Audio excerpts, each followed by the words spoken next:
before you. Yeah, no, absolutely. I'm just getting members warmed up on the. Chair, we are live. We are live. We are streaming. So, good morning, ladies and gentlemen, and to those people who will be joining us via the live stream. Welcome to February's budget full authority meeting. It's going to be quite tricky working off various different systems, so I would implore everyone to use the page numbers on the printed documents that we've been supplied by our officers. If you could keep your cameras off, please, and your microphones off when not speaking, that would be very helpful, because it will gives us extra broadband width. I know that a lot of people have major issues with that. And plus the fact it will also help with not seeing everybody the whole time. Not that I'm desperate to actually see you all in a room together, which would be absolutely wonderful. So the first item on our agenda this morning is apologies.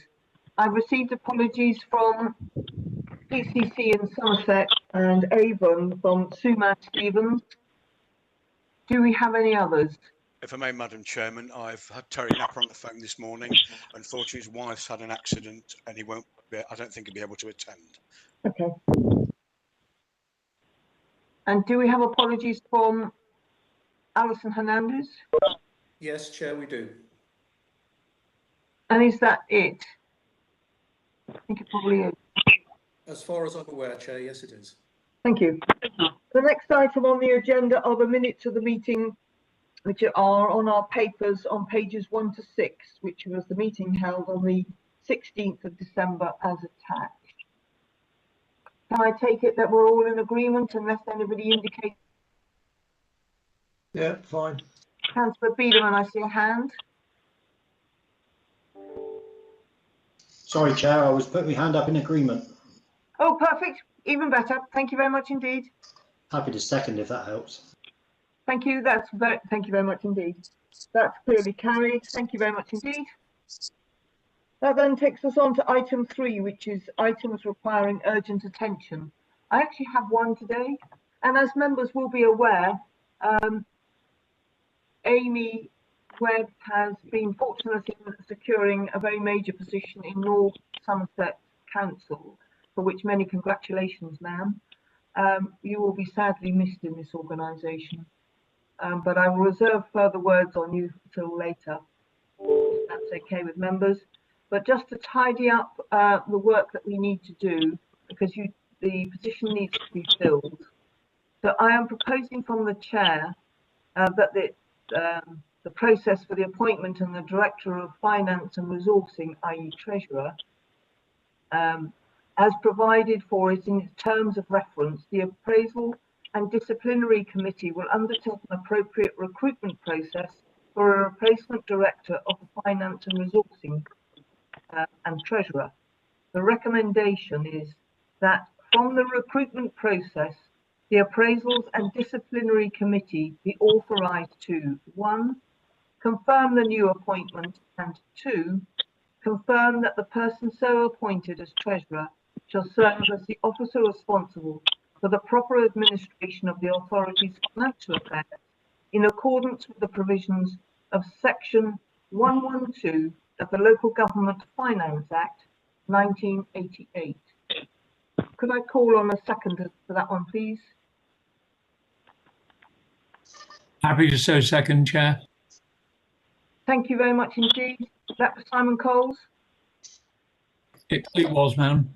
Thank you. Again, if anyone's in dissent, could they indicate? Otherwise, I will take it that it is carried. Thank you very much, members. That really does help, because otherwise we might have had a successful candidate that couldn't get into place until June, when the next full authority meeting meets, or we would have had to have called an emergency meeting to actually be able to achieve that. Thank you very much indeed. That then leaves us on to item 4, questions and petitions from the public. There are none. Item 5, addresses by representative bodies. There are none. Questions from members of the authority? There are none. That brings us on to item 7, which is the minutes of committees. The first one is 7A, which is the Community Safety and Corporate Planning Committee on pages 7 to 10. Could I call on the chairman of the committee, Councillor Redmond, to move the minutes of his meeting held on the 11th of December? Chair, Councillor Redmond, thank you very much for the opportunity to speak. First of all, I'd like to add my congratulations to Amy for her successful employment and wish her luck for the future. It's been great working with her, and hopefully our paths will cross maybe again someday. But thank you for your efforts. As far as the Community Safety and Corporate Planning Committee minutes go for the 11th of December, they are as written in the agenda, Chair, but just to rather than speak to just one small point, as I've taken to doing recently, I'd just like to take the opportunity to thank all officers and staff for their efforts during this pandemic, both allowing us to meet and also help in all the different facets that we're doing across the counties to help with the COVID situation. Chair, I'm happy to take the minutes as read and answer any questions should anyone have any. Thank you. And is that seconded? Jeff Trail. Second. Thank you very much indeed. And again, I will take it unless anybody indicates that we're all in agreement. I see no indications. Thank you very much indeed. Thank you, Chair and members. Sorry, Councillor Redmond. I just said thank you, Chair. Sorry.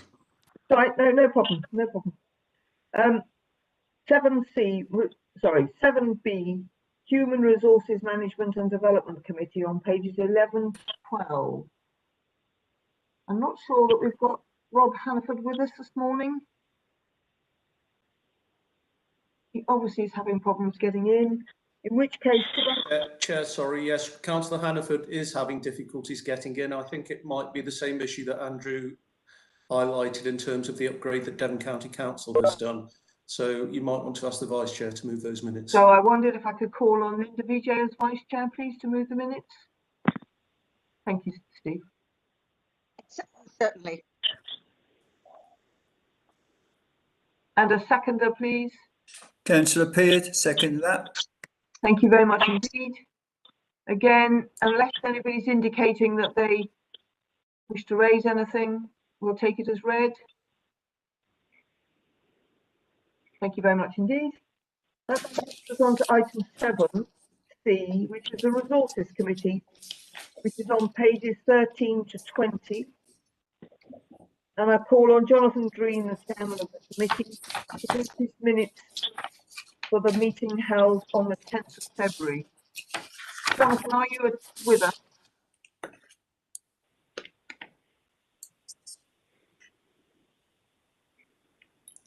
Chair, I don't think Councillor Dreen has been able to join. He's obviously one of the Plymouth members that's experiencing difficulties. You may wish to ask the Vice Chair if they want to move I wasn't sure whether he was one of the people on the phone. That was all. Councillor Paul, could the Vice Chairman of the Committee ask you to move your minutes and remind members that the debate on the council tax will be held under item 10. And that any debate on the capital programme will be, the medium-term financial plan will be under, the capital strategy will be under 9, and the revenue capital budget will be under 8. So we're not debating the... Chair, I'm happy to move the rec. I was going to say, I mean, I was at the resource meeting, so... Councillor Biederman, I was going to call on Simon Thomas first. Oh, that's all right. Sorry, I didn't know if he was there. I thought you already had. He is here. Yeah, Indeed, I am, and I'm happy to move those minutes as printed. Thank you. And could I have a seconder? Yeah, Councillor Peart, happy to second that. Thank you. Are there any comments that members wish to make at this stage? Could I just highlight to members there is a recommendation included within the minutes, which is to approve Virement's that are printed on page 18 of your agenda pack. The Resources Committee considered 2 environments which they agreed to recommend to the authority as the value exceeded the Resources Committee's delegated authority. So that's just to highlight that in approving the minutes, the authority is also approving those environments. Might I so move those, Madam Chair? Of course, Simon, thank you. Councillor Pearce, happy to second that. Thank you very much. And members, you are in agreement? I see no one descending. All happy, Chairman. Thank you very much indeed. That then takes us on to item 8, which is the medium-term financial plan on pages 21 to 32. Excuse me, Chair. Resources. Please hold. Oh, sorry, I thought someone was wanting to speak. Sorry, Chair, can you hear me? Who is that? It's Councillor Buchan. Hello. Hello. Sorry, we're having complete nightmares because we can't get online at all. And I wanted to say something on item 7B that you've obviously gone past. It doesn't affect the agreeing with the minutes. Could I possibly raise that before you move on? Technically, no, because we've passed that point. But because of I will give you a little bit of I will be lax and allow you to make that comment under exceptional circumstances due to the technical problems that you've been experiencing. Thank you, Chair. It's a quick point. I noticed in that item that members of Black and minority ethnics were referred to as non-white repeatedly, and this is generally not considered an acceptable way to refer to ethnic minorities. So I was hoping that that could be noted, and in future, instead of using non-white, either refer to BAME with it being defined at the beginning, or to refer to these groups of people as ethnic minorities. There's a question about there's a question about whether or not, for example, white minorities are included in that category in terms of, for example, Gypsy and Roma. But I just wanted to raise that because it's non-white's not really an accepted term. I think you need to actually raise that at the committee, because that's where they would be rectifying those comments. But we've all heard what you said, so thank you for raising that. Okay, thank you, Chair. Thank you. So can I call on Amy Webb, please, to present item 8, which is the medium-term financial plan on pages 21 to 32. And you'll be doing this for the last time for us, which is really sad, but exciting at the same time. Over to you, Amy. Absolutely. Thank you, Chair. And I just wanted to also thank you for your kind words at the beginning and other members' comments in the chat. Obviously, it's been a few years I've been doing this with the Fire Authority, and I think the 5th budget I'm presenting to you here. So obviously missed the opportunity to work with you, but looking forward to a new opportunity in North Somerset Council. So I will talk about item 8, the medium-term financial plan, which is on page 21. So this document is an annual update. So it's a public-facing one which gets published on our website, and effectively it's a light touch update rather than any material changes to the way that the document is laid out. So it takes us through the way in which the medium-term financial plan is built up and the assumptions which underlie the planning. And also presents a range of scenarios to the best worst case. The update has amended the narrative for the Safer Together programme as that's now in train, and also how further savings challenges we met in the future.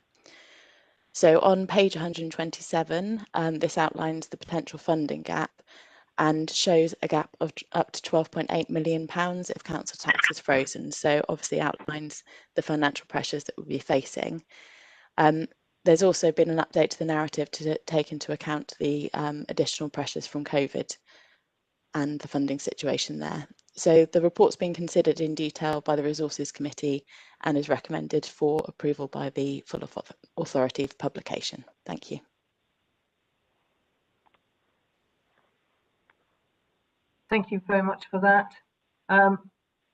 Could I call on Simon Coles, please? I don't think we have Jonathan Green with us.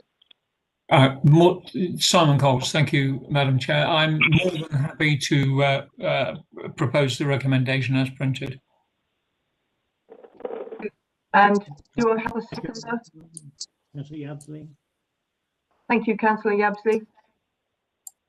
Are there any other members that wish to comment on this particular item at this stage? If you could indicate, I'd be very grateful. This is a regular update that we get on our finances, and it's part and parcel of the process. And I'd like to thank the Resources Committee for looking into this in detail on behalf of the authority. So in which case, as this is a statutory piece, I'm simply going to ask, is anybody, we're going to go to the vote to approve as removed by Simon Coles. Simon, did you want to say anything finally? Thank you, Madam Chair. No, just to thank the Resources Committee and Amy for, again, whilst it's listed as a light touch, it is always very informative and well presented to make it easy for the Resources Committee to understand. And I will always be grateful to her for that. But other than that, I move as printed, Ma'am. Thank you. So I'm going to suggest on this particular item that unless anybody is, or if you want to put thumbs up, that would be fine to show you're in agreement, or indicate verbally if you're not.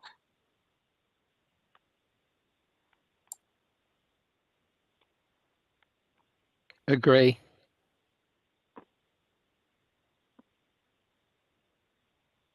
Steve?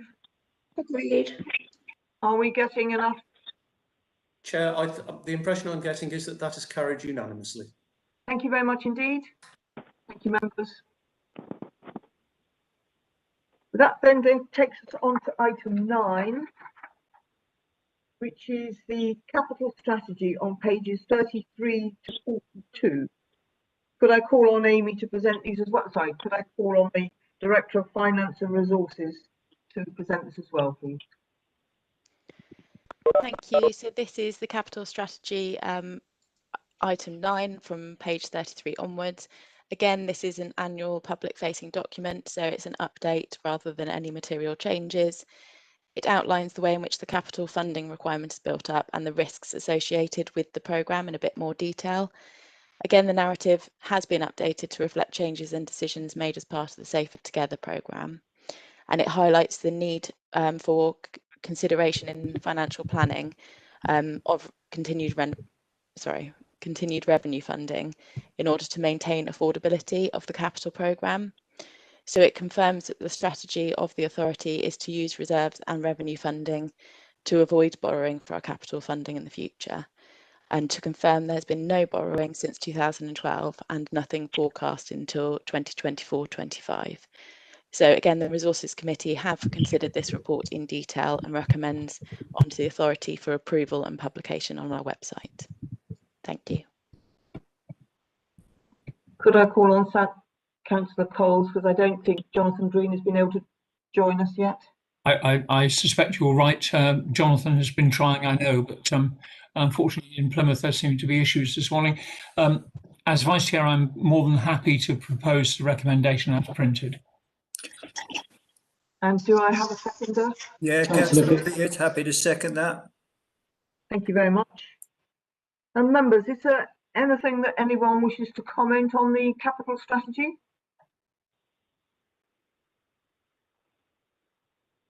If not, I'm going to suggest we go to the vote.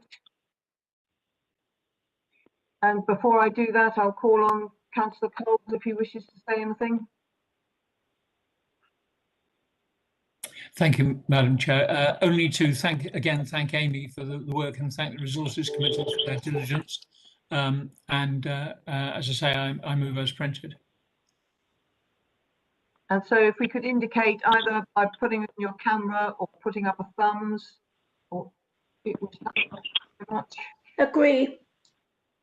Thank you, Anne.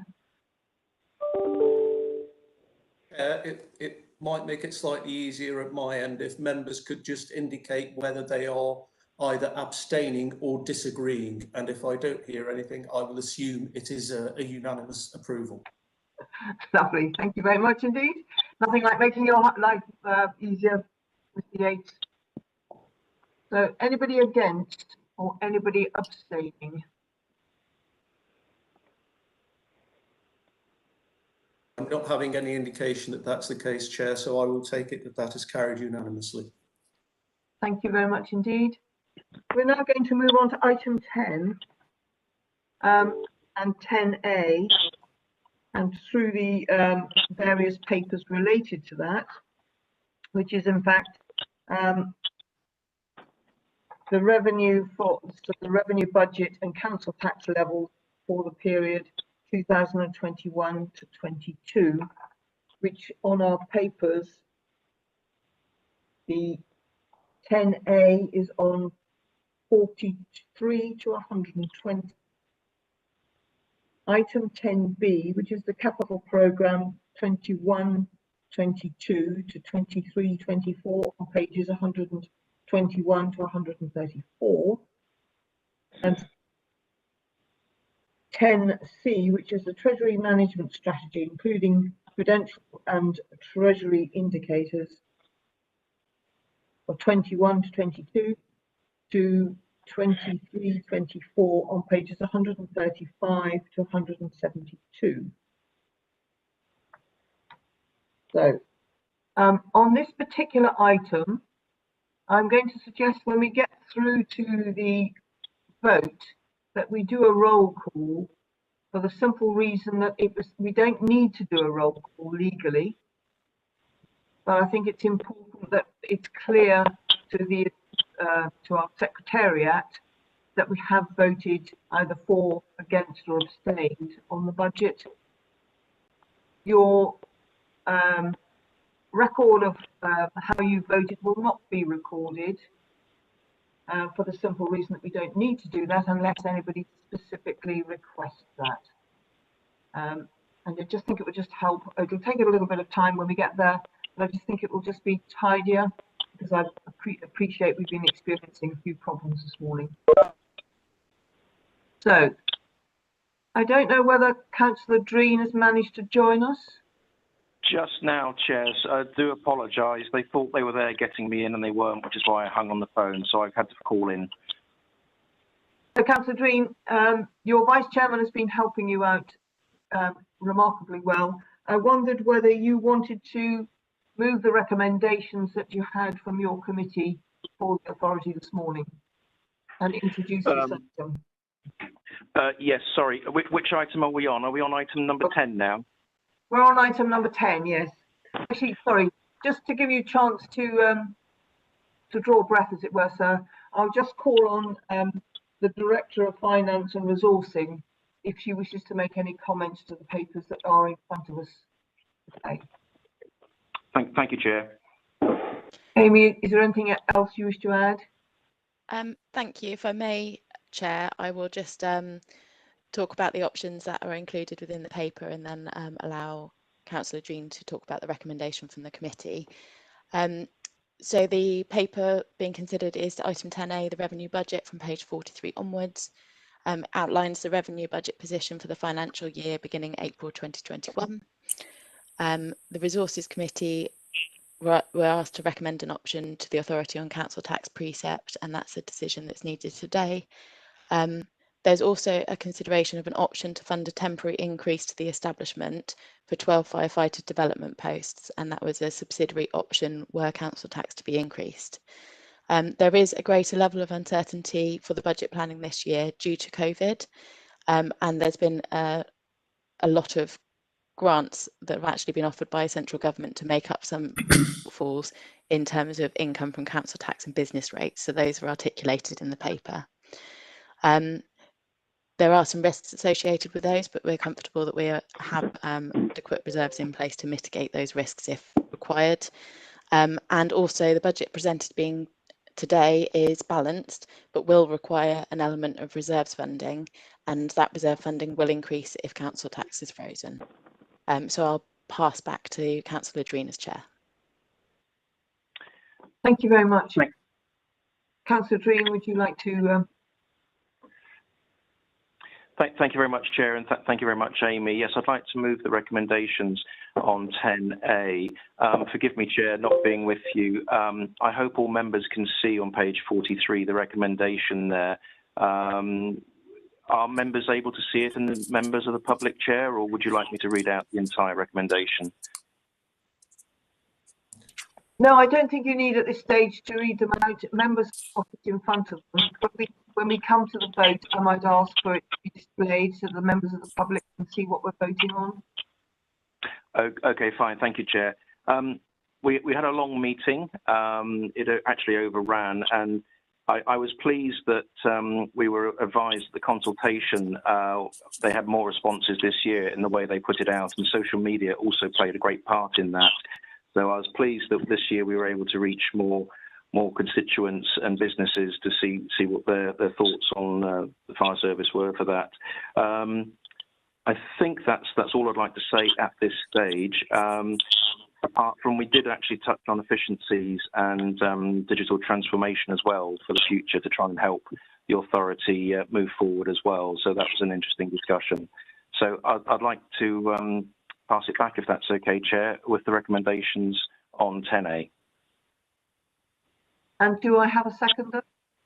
Councillor Peart, happy to second that. Thank you very much indeed.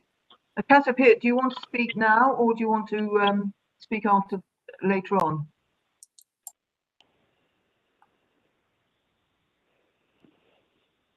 Members, could I ask you, if you wish to speak on this particular item, if you could indicate in the chat box, sorry, not in the chat box, by putting your hand up in the list of people. At the moment, I've got Frank Biederman and Mark Healy. Are there any others? In which case, could I call on Biederman and then Mark?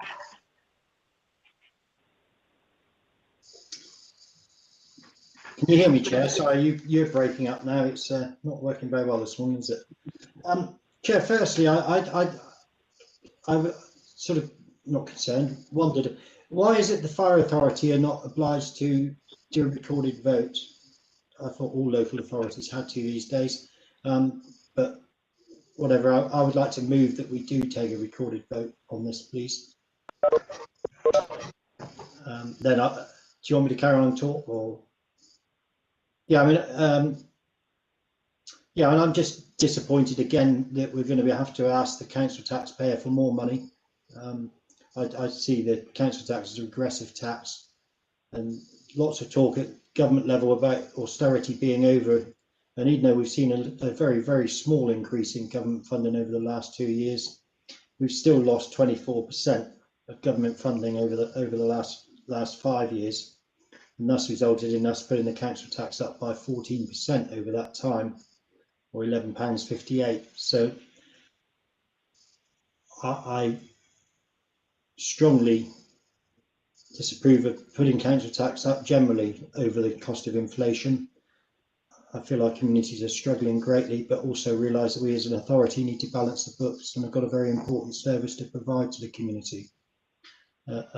So I'm not going to at this stage move any further amendment to the budget, but I do want to place on record my concerns and the importance that government start listening to us and funding us properly. Thank you. Mr. Pearce, I'll call you in just a second. Councillor Biederman, I think there isn't probably one member on this authority who regrets the need to increase council tax, not this year, but on any year. But the reality is that public money is required to run the service. Now, whether that's taken out of general taxation or taken through the council tax, it's unavoidable, unfortunately. To answer your question of roll call and the requirements for legal issues on the setting of, could I call on Mr. Pearson, please, to sort of inform us on that one, please? after that, I will call on Councillor Healy. Thank you, Chair. Yes, the explanation as to why this authority is not required to have a recorded vote on setting the budget is that that piece of legislation does not apply to fire and rescue authorities. It applies to the principal councils, but not to the fire and rescue authority. So there is no statutory requirement for this authority to have a recorded vote when voting on council tax precepts and setting the budget.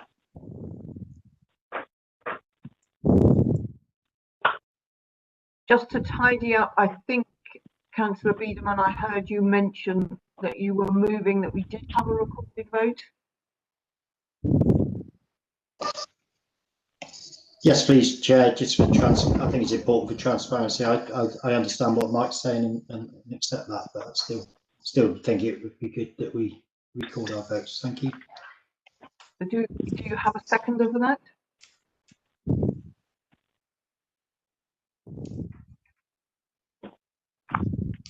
Nobody has indicated, so I'm afraid that fails. Councillor Healy. Yeah, thank you, Madam Chairman. Yeah, I do sympathise with Councillor Biederman, and I sympathise with your words as well. That we're living very unfortunate times, but we have to come out of those times as well, don't we? I've listened to with great intent the debate that's been going on, studied the papers, and like a lot of other local authorities, as much as they don't wish to raise the precept, it becomes a necessity for the future. Can you imagine what the future would be like if we? Again, almost history repeats itself. If we didn't raise the council tax for, say, 6 years, like what's happened in the past, it puts any authority, fire and rescue service, any police service, actually in a very much of a vacuum. And that vacuum, the general public would not thank us for in an amount of years ahead. So I think it's a good budget. I think it's worthy of where we're going, and we mustn't lose sight of the firefighters out there doing a superb job in these times of COVID, and are going to continue afterwards. And again, I take on board what Councillor Dreen said, which was very prolific to me. But when he was talking about the need to go forward, etc., etc. So I'd like the authority to join with me to commend and agree the budget, take it forward, because the general public have had their they've been consulted with, and businesses has come back, as Councillor Dreen said, about more people getting involved. If that's the case and people do support the service, how dare we not listen to what they've got to say and vote against it? So I'm very much for it, and I'd like all the other authorities members to join with me in accepting this. Thank you, Madam Chairman. Thank you for that, Councillor Healy. We've got some members on the phone today. And I'm not seeing anybody else indicating that they wish to speak. So could I ask members if anybody on the phone wishes to speak? No, Chairman. Okay, thank you, Percy.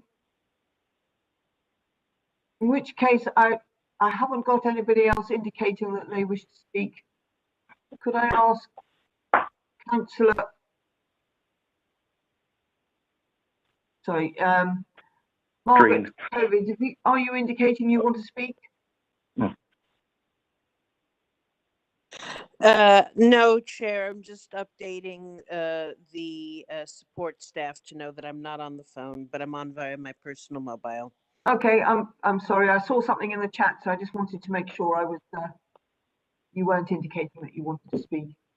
I'm going to call on Councillor Dreen to sum up, and formally we will then go into the vote to help members. And for those on the phone, they won't be seeing it, but the recommendations as printed on page 43 of our papers are being displayed on the screen. So anybody watching online can see it. Fortunately, we have a little bit of hatching in the presentation. But could I call on Councillor Dreen, please, to sum up? Thank you very much, Chair. I just wanted to thank Councillor Healy for his comments. Yes, nobody likes to increase the precept, but we have a service. It's an emergency. It's a blue light service. We do need to invest in the future. And, you know, with efficiencies coming through in digital transformation, I think is the right way to go forward. As I said, I'm sorry to repeat myself, we had an increase of communication from residents and businesses, so I was really pleased to see that. We can always do better, but that was good that we had more. So I think that's about it. Thank you, Chair. I'd just like to make recommendations to the vote, please, on the agenda type 10A, page 43. Thank you. So we're now going to go to the vote. I'm going to call all those in. Are you comfortable that I do the roll call vote on your behalf? Yes, please. I was going to say we're now going to. Oh yeah. So all I'm saying to members is please indicate whether you're for, against, or abstaining. Thank you, Chair. Okay, Councillor Best. For. Councillor Biederman. Abstain. Councillor Bown. For. Councillor Brazil. I don't think Councillor Brazil is on the call. Councillor Buchan. For. Councillor Clayton. For. Councillor Coles. For. Councillor Colthorpe. For. Councillor Corvid. For. Councillor Dreen. For. Councillor Eastman, I don't think is on the call either. Councillor Hannaford. For. Councillor Healy. For. Councillor Long. For. Councillor Napper. Councillor Napper, are you on mute? No, he's got apologies. His wife's had an accident. He is on the call though. Oh. Councillor Napper? Am I on now? Yes, you are, sir. Yeah, for. Thank you. Councillor Peart? For. Councillor Napper, could you put yourself back on mute, please, because there's some sound distortion. Councillor Prowse? For. Councillor Radford? For. Councillor Randall Johnson? For. Councillor Redman? Sorry, 4. Councillor Saywell? For. Councillor Thomas? For. Councillor Trail? For. Councillor VJ? For. Councillor Wheeler? I've only just joined the meeting, Chair, so I haven't had any of the discussion, but I was at the resources meeting and I'm in favour of the recommendation. Thank you. Councillor Yabsley? For. Chair, that is carried by a very clear majority. Thank you very much indeed, members. I appreciate we are having very major IT issues today, which is very tragic and sad. But we must continue our meeting. I'd like to welcome those that have been able to join us recently, visually or on the phone. So that's Terry Napper, Rob Hannaford, our team from Plymouth, including the Vice Chairman of the Authority. So welcome to you all, and apologies from me and Claire that you're having problems with the systems today. Like it's beyond everyone's control. That then takes us on to item 10B, which is on pages 121 to 134, which is the capital programme for 21-23 through to 23-24. Could I call on the Director of Finance and Resources, please? Thank you, Chair. So as you say, this is the capital programme for the coming year and also the draft programme for the following 2 years. So it's requests approval for the high level capital programme in 21-22 and the associated prudential indicators, which will then be monitored through the resources committee throughout the year. So the programme has been adjusted for the timing differences and the current programme and includes decisions made as part of the Safer Together programme last year, which has allowed those SIT plans to be refreshed. The overarching test for affordability is that 5% indicator that costs of capital do not, excuse me, I'll start again. The overarching test for affordability is that costs of capital do not exceed 5% of the revenue budget. Just a note there that if there are risks around our revenue budget actually decreasing because of the COVID funding situation, that would artificially push up that indicator. So we are forecasting that at the moment the capital programme is affordable within revenue and reserves up until the 24-25 period. However, those reserves can obviously only be used once, and therefore maintaining revenue contribution to capital will be vital in funding that programme. He's accepted the meeting. So page 126 onwards discusses the individual elements of the capital programme, and it suggested that the estate strategy focuses on the two major projects in Plymouth. Hello, Jimmy. Recommendations coming out of the HMI for now. And whilst that strategy is refreshed, particularly in light of smarter working opportunities from the pandemic, as we've all been working differently. Members are already aware of the significant programme to modernise fleet and equipment and the MRP replacement programme. So there's more information within the paper around the profile on that. It was discussed in quite a level of detail at the Resources Committee, and we intend to bring further information back for members on how that programme has been built up. So the Resources Committee has considered this report in detail, and it's now over to the authority for decision on whether it's approving the capital programme for 2021-22.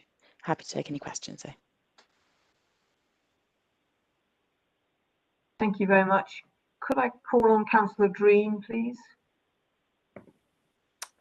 Thank you, Chair. Yes, I'd like to move the recommendations on page 121, agenda item 10B there.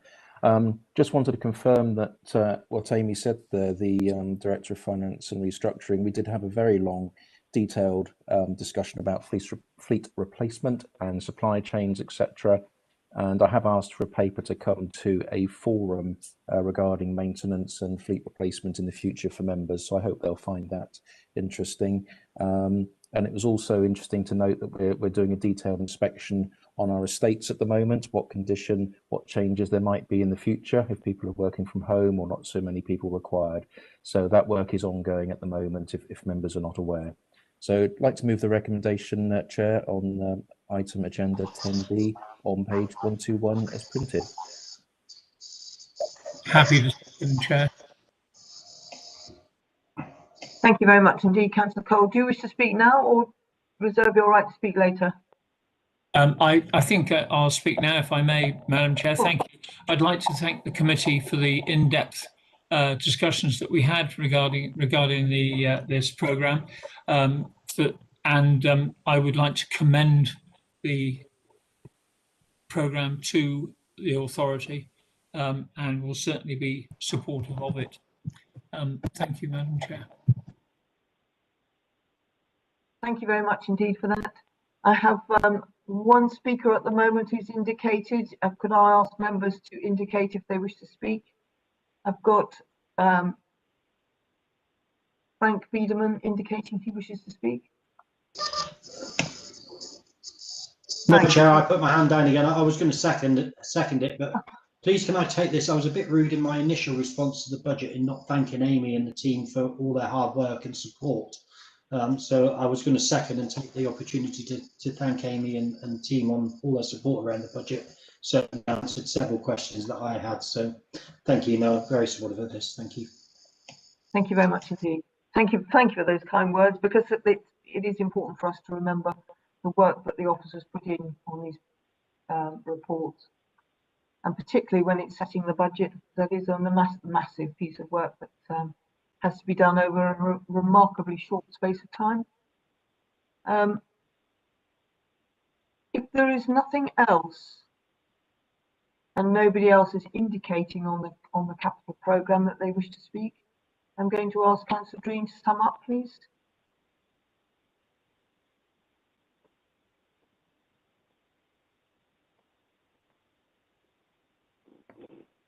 Sorry, Chair, button problems.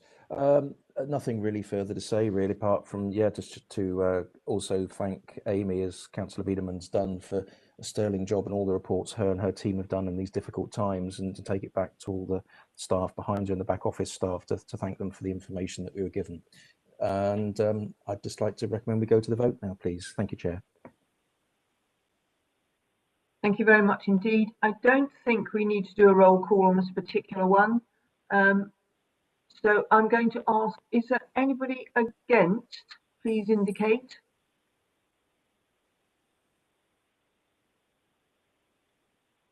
And is there anybody abstaining? In which case, I shall take that is carried unanimously. Thank you, members. And that takes us on to item 10C, which is the Treasury Management. Sorry, I'm getting, yeah, making sure I'm on the right page here. This is taking us to 10C, Treasury Management Strategy, including the prudential and Treasury indicators, 21-22 through to 23-24 on pages 135 to 172. Could I call on the Director of Finance and Resourcing, please, to present her paper? Thank you, Chair. So this is the last of the annual suite of documents which form the budget process each year. So they've been refreshed with current figures for the capital programme and reserves. And they form the key performance indicators which will be monitored against the capital programme and prudential indicators in the coming year. So it outlines the authority's approach of security, liquidity and yield, the investment strategy, and also the requirement to have a published minimum revenue provision strategy. So that's in the appendix to the document. So there is an amendment this year to include subsidiaries of the authority as approved counterparties were there to be a formal approach for long-term funding. There have not been any requests at this stage, and any formal requests would come through to the authority. So the Resources Committee again considered the detail of this report and approved it for recommendation to the authority. Thank you. Thank you very much indeed. Could I call on Councillor Green, please? Thank you, Chair. I'd like to recommend the recommendations set out on page 135, agenda item 10C. I'd also just like to ask Amy if she could pass back our thanks to Adam and his team for his advice and the detailed reports we get from him about the world and finance, not only what's happening here. It's very useful, and it takes a lot of hard work. So please could you pass back to our consultants and Adam and his team our grateful thanks, the information he gives us at the committee when he appears in front of us. Thank you, Amy. Thank you, Chair. And just to recommend the recommendations. Thank you. Happy to second, Chair.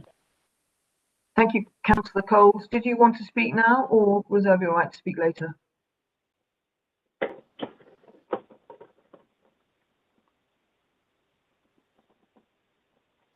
Sorry, was that Councillor Coles seconding?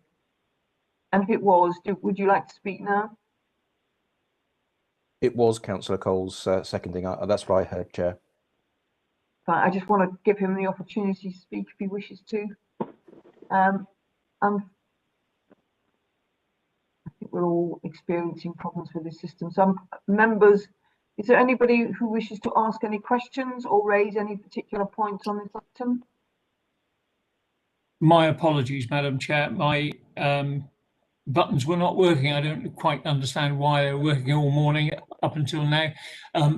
If I may speak now very briefly, very, very happy to second this. Again, our thanks from myself and other members of the committee, as per Jonathan Green's comments, to Amy and her team, including our finance advisors from, goodness, I've forgotten the name of the organisation, but Adam Bolton's colleagues. Always useful, as Jonathan says. I commend this report. I commend the recommendation to the authority. Thank you, and my apologies. I'll try and not push the wrong button. Well, I suspect it might not have been me on this occasion. Thank you, Madam Chair. They are testing times.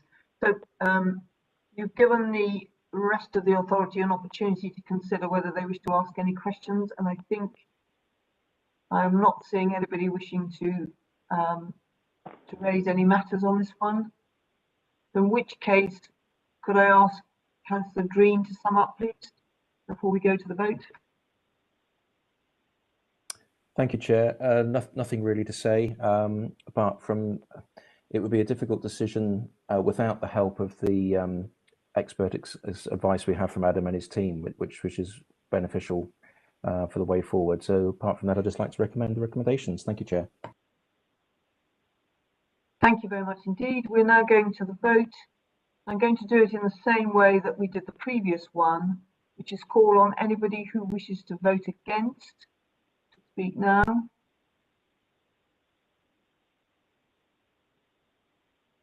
Anybody who wishes to abstain to speak now.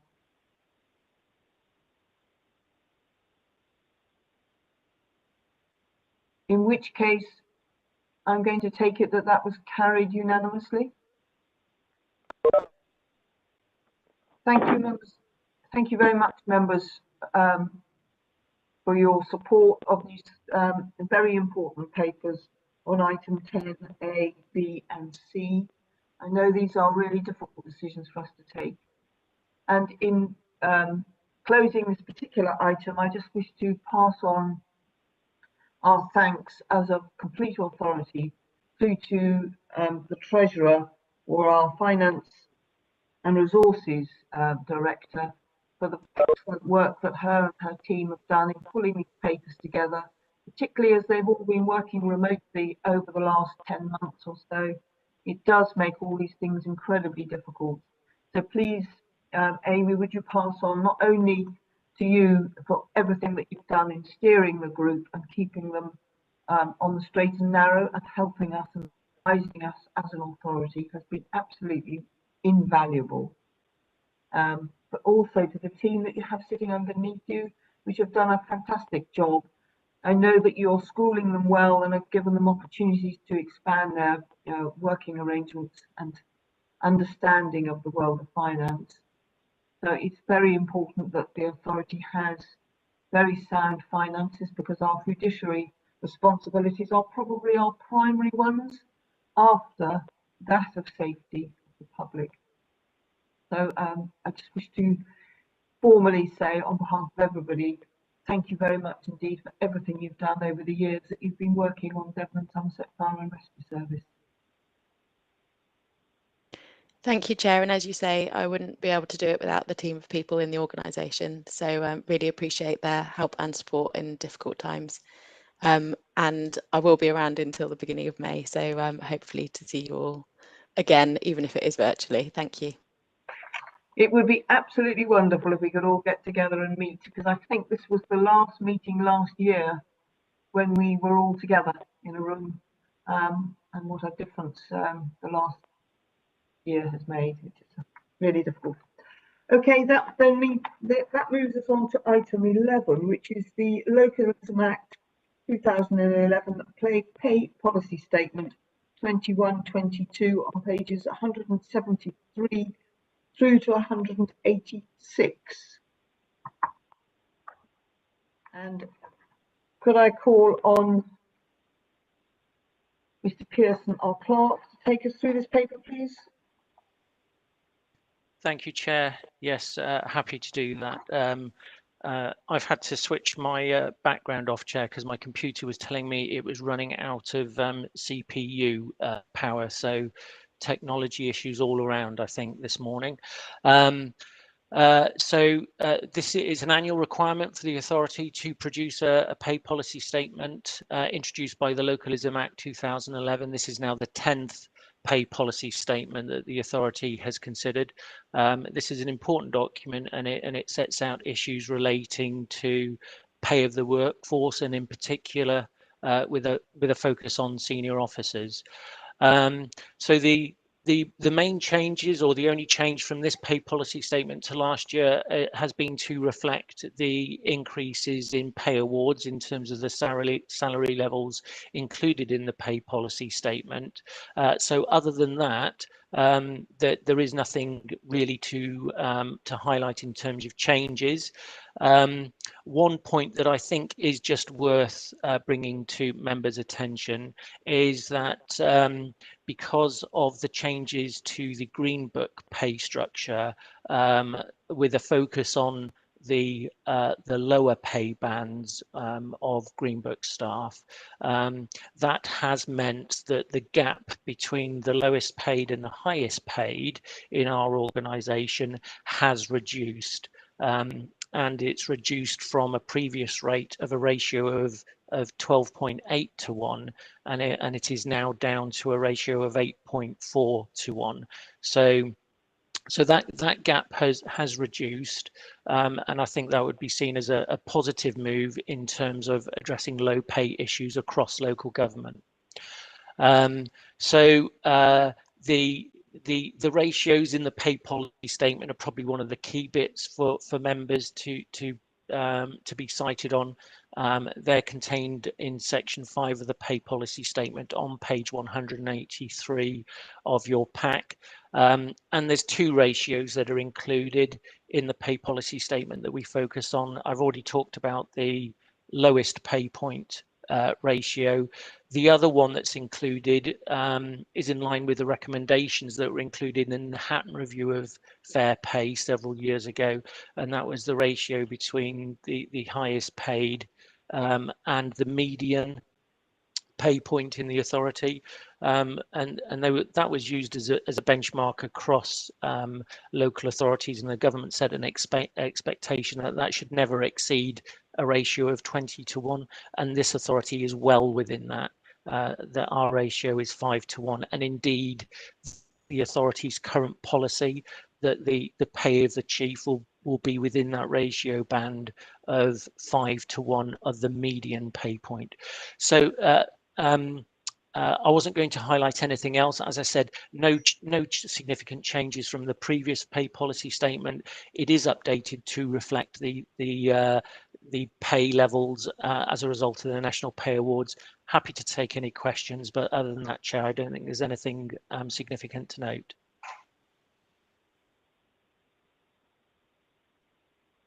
Thank you very much. I'm going to move from the chair, as this is a statutory requirement for us to, as has just been indicated, to approve this on an annual basis. So I'm going to move that the pay policy statement 21-22, as appended in this report, be approved and published on the authority's website. Could I call on the seconder, please? Happy to second. Pearce, second. Thank you very much indeed. I'll take Councillor Pearce, if that's all right. I didn't hear the other name first, so I apologise. And could I ask members if anyone wishes to speak on this particular item?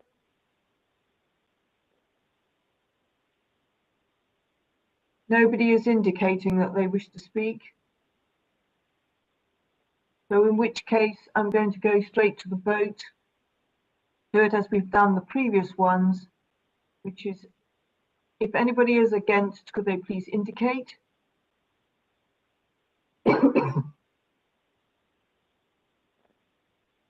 And if anyone is abstaining, would they please indicate?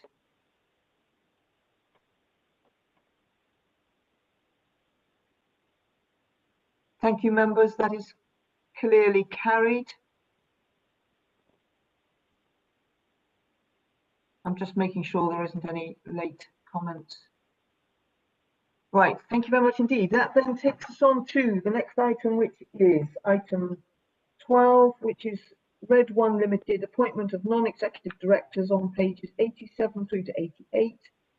And the report could I call on the Director of Governance and Digital Services, our clerk to the authority, to present this one, please? Thank you, Chair. So the authority makes 3 appointments to the Board of Directors on Red 1, the independent chair and the 2 members of the Fire Authority who are appointed as non-executive directors onto the board. The articles of the government set the term of office there for 3 years, and at the end of which the directors are expected to stand down, but may be considered for reappointment. And that would happen this year. So the 3 years would be up this year in 2021. In terms of where we are in the COVID pandemic, and also the position of the company in terms of dealing with COVID and how it's impacting on trading, the recommendation is that to create a period of stability, that the processes for reappointments to these positions are actually deferred until next year, till 2022, and that the authority extends the existing 3 appointments by a further 12 months. So there's nothing really in addition to add to that, Chair. It's a very brief paper. If we were to try and if we were to do a process this year, it wouldn't be without its complexities because of the COVID situation. It wouldn't be impossible, but having consulted with the company, the request is that the appointments are extended for 12 months. So happy to take any questions, Chair. Chair, it's Rob here. I'm happy to move the recommendation. Thank you very much. Speak, please, Chairman.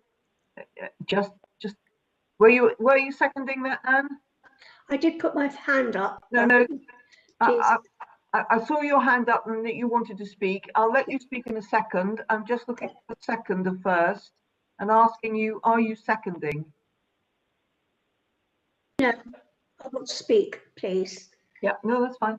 So could I have a seconder, please? Councillor Yabsley, happy to second. Thank you, Councillor Yabsley.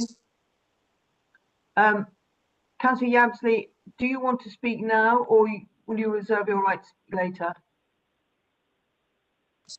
Chairman, happy to speak now. I'm more than happy to support. I wonder if I could just ask you to hold just 1 second. I just need to clear a technical issue related to our 2 non-exec directors on this particular point. So could I ask Mr. Pearson, please, just to give a little bit of guidance on whether they can take part in this debate or whether they simply have to declare their personal interest? Yes, thank you, Chair. Happy to do that. Yes, the standing orders on this say that whilst they have a personal interest, it's not prejudicial, and they are allowed to take part in the debate, but should not take part in the vote for obvious reasons, because it directly affects their appointment. When we appoint members to outside bodies, though, generally it's very normal practice for members to take parts in votes on who's appointed to outside bodies. So in that sense, it's part of normal business. Thanks for that clarity. And I think I've seen David. Sorry to interrupt. I'm just calling you, and then I was going to call Andrew Sedwell. Record, and I did put it in the chat, but obviously that's not live streamed. For the record, declaring a personal interest in this item. Thank you. Yeah, likewise, I've also put it in the chat. I wasn't able to get to my unmute button quickly enough to declare it verbally in the meeting, but declaring my personal interest. Thank you both for that clarity and transparency. And I'm now going to go back to Jeremy Yabsley as the seconder, if he wishes to speak now. Chairman, very briefly, I think I keep pressing the wrong button. I think I'm there now. In my view, Chairman, our two members have done a really good job. We're at a critical point in that company's progress, and with COVID as well, I think it would be highly sensible to allow them to stay through for another year so we have continuity. Thank you, Chairman. Thank you very much. I've got two people indicating they wish to speak. So it's Anne Bown and then Polly Colthorpe. Anybody else wishes to speak, please indicate. So could I call on Anne Bown, please? Thank you, Chairman. I can't understand this report. We have appointed Glenn Askew and Alex Hanson, which I would like to congratulate. But I'm sure at the last authority meeting, the authority talked about whether we should look at how long members stood. And I realise Mr. Pearson says something like that today, and with COVID, we should carry it through. But I do believe we did suggest that it should have been, and I also thought that the authority was asked for that new members of the authority be considered for these two positions. And I'm a bit disappointed that this report has come back and it is saying because of COVID and the new, but I think sometimes in an organisation like this, the two members that have stood for many years, and I do believe this company might be moving forward, which I'm very pleased about. And therefore, I would like to have seen two new members of the authority, because we have got quite a few new members on the authority that are quite capable of standing in on this position. So I am not happy with this report, Chairman. Thank you.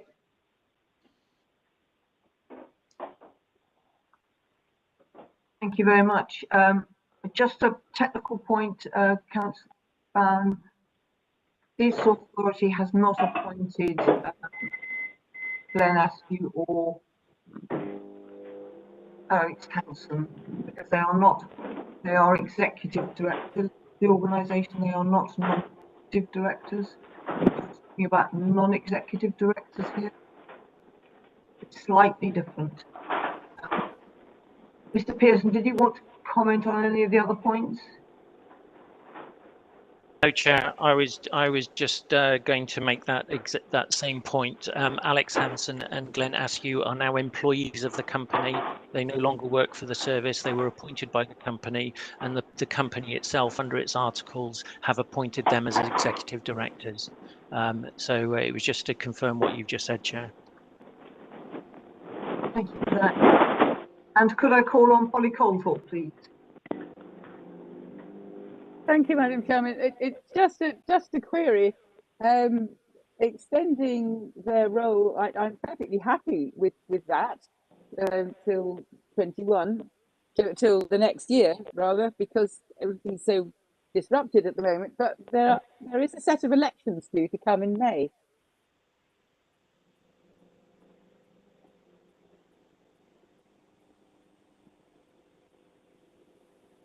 Do you want me to respond to that?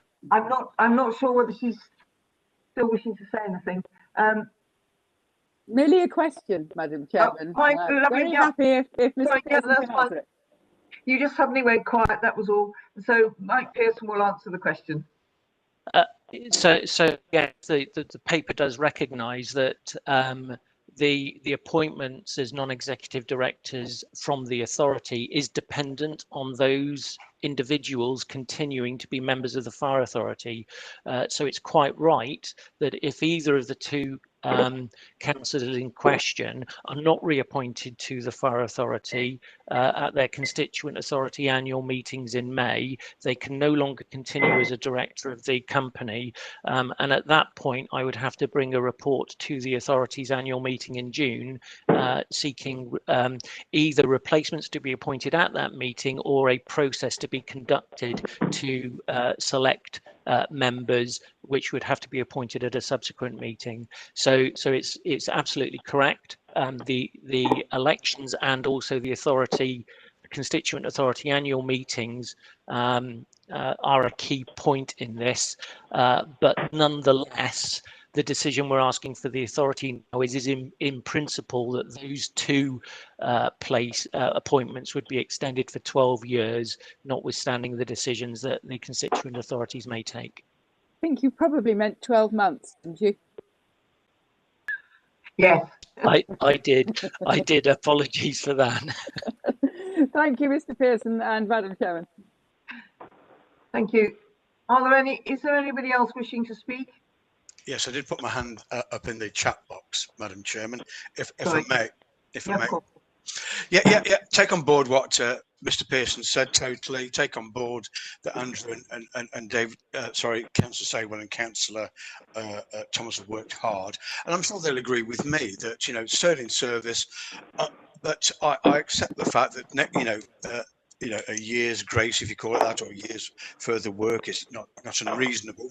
But I think. If I may, looking forward, and I'm sure the clerk will agree with me as well, that I think it would be nice that other members, and I take on board what Councillor Bound has said, and put it in a different way, that new members or existing members could show an expression of interest, for the following year or when that's when it's appropriate. I think that just shows, as Mr. Pearson said, outside bodies, other opportunities, and I'm sure, with no disrespect meant to Councillor Saywell and Thomas, they would agree openly that competition is fair, right, and proper. Thanks, Madam Chairman. Thank you. I'll just ask anybody else who wishes to speak to indicate. The comment that I wish to make at this point is that if we went through a selection process between now and the 6th of May, the successful candidates might be up for election. They might not get elected, or their constituent authority might not appoint them back onto the final authority. Then the whole process would have to go through again. Bearing in mind that it's a limited company and you do need to have non-executive directors on the books. And this is a tidying up exercise that Mr. Pearson does. Mr. Pearson, is there anything else that you wish to add? Nothing, Chair, thank you. And if I'm right in saying, I don't think I've got anybody else indicating that they wish to speak. So, I'm really sorry, I can't recall who was the person who moved this. It was me, Chair. Councillor Hannah had moved it, and seconded by Councillor Yabsley. I remember Councillor Yabsley because he spoke earlier on. The summing up, please, from Councillor Hannaford before we go to the vote. Thank you, Chair. I completely agree with the proposal. It seems very sensible that we try to seek some stability under the circumstances. And for me, I understand opportunities for other members, but I'm less bothered about how long our directors are serving. I'm more interested, as Councillor Yabsley has said, that the current directors are doing a good job. And I think we should reinforce that and at least carry on for another 12 months to make sure that we can get the stability and make sure that Red One is going in the right direction and achieving everything that we want it to. Thank you, Chair. Thank you very much indeed. Because we are having technical problems, I'm going to taking Councillor Saywell and Councillor Thomas out of the system is going to be nigh on impossible as to whether we can get them back in again. If it's appropriate, I am going to suggest that we consider that they are not in the room and therefore they are not able to vote at all. But I'm just going to take advice from Councillor Pearson, from Mr. Pearson on this one. Chair, I think that's eminently practical. For this particular item, as I've mentioned before, appointments to outside bodies are normal business. I wouldn't expect the two councillors to have to leave the room for the vote. And I think you're right in saying that in taking the vote, we will regard them as not voting. So if you do the vote as you've done with the previous items, then I think that we can clearly establish if the matter's carried or not. Thank you very much indeed for that clarity. I just want to double check with councillors Thomas and Saywell. They understand that they are not voting and they are Understood, Madam Chairman. Absolutely. Thank you very much indeed for your clarification on that point, or confirmation rather. So members, I'm going to do it in the same order that we've done it previously, to ask anybody who's voting against to please indicate.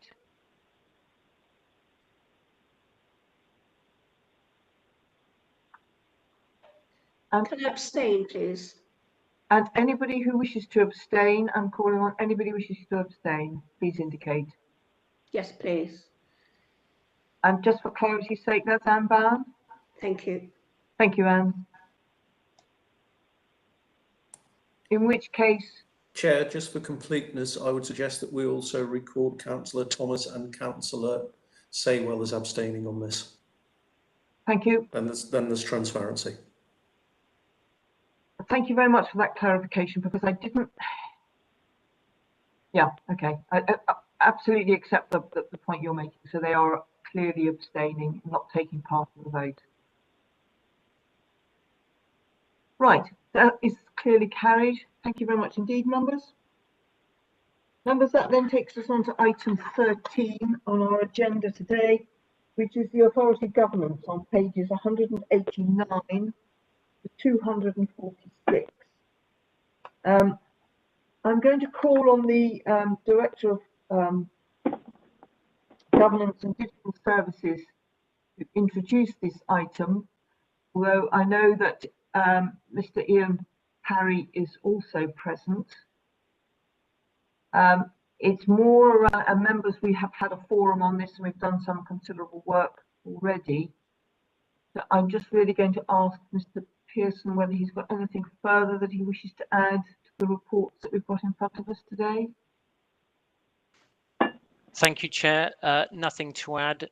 All I would say is that the report is a detailed report, taking on board comments that members expressed in the forum meeting where they would like to see more of the detail when they were making the decision. So the report summarises the the process that we went through, the issues that the working party considered, and provide some of the additional detail that was pertinent to the decision today. So it is a detailed report, and deliberately so, and I think that gives members the sufficient information to understand the issue. Very happy to take any questions, and as you mentioned, Ian Parry from the Centre of Governance and Scrutiny is also available to answer questions if necessary. Thank you, Chair. Thank you very much indeed. As I open up the debate on this one, I just would like to remind members that as a direct result of the pandemic, we probably would have moved to a situation of making changes to our governance a year ago, or very close to a year ago, but all of that work had to be delayed considerably. And I'd like to thank the Working Party for all the work that they've done in getting us to this point. I think there are some challenges yet ahead for us, thinking about our governance and the way things are happening.